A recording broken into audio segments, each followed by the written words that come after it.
All right, I wanted to share a new line I've been using on downtown hole 6, and I've practiced it a bunch and been successful a couple times in multiplayer. But check it out for yourself because it's still kind of new, but it's been working really well. So previously, what I would do would take the glide roll ride on a roller and try to end up against this fence right here.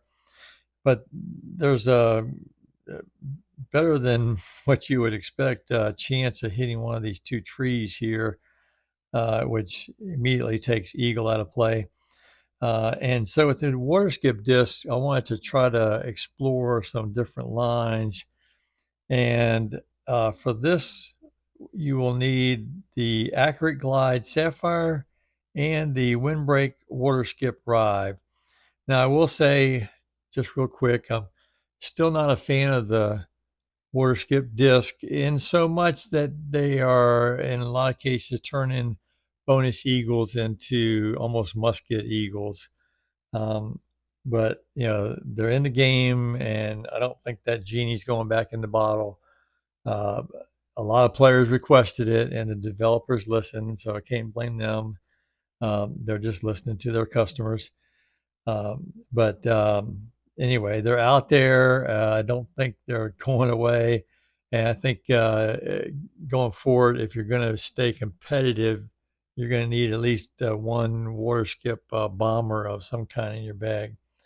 So anyway, back to this line. We're going to take the Accurate Extra Glide Sapphire. I'm going to slide to the right. I'm going to put the middle chevron right there on the curb of the road. And I'm going to go about a disc worth of hyzer with the sapphire. And my goal is to get close to this light pole right here.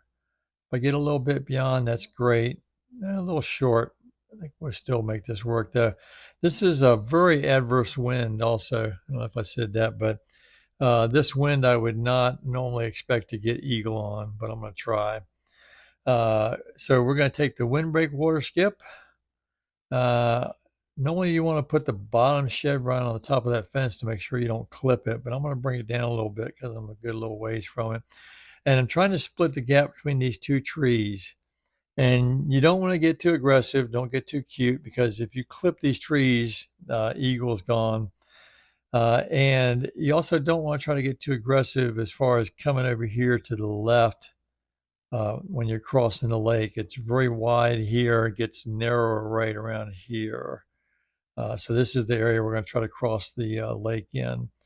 So I'm going to put the chevrons about so, and I'm going to go probably a disc worth or close to it of hyzer and see if I can get across in this really challenging wind.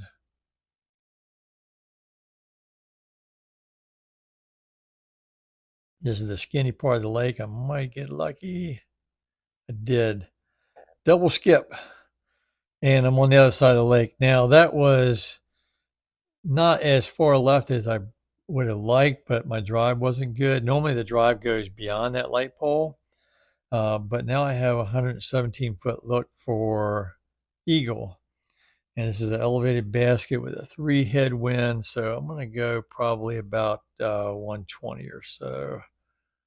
Let's see if I can make this.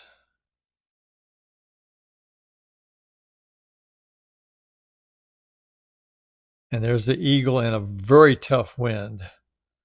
So I'm going to try it one more time. This is a much more favorable wind. Just to show you real quick, slide to the right. Chevron's on the road. Okay, we don't need quite so much hyzer this time, I think. But it's a wide open path. And if I can get just a little past this light, that's great. Perfect. All right, and then the windbreak water skip drive. Somewhere about right here.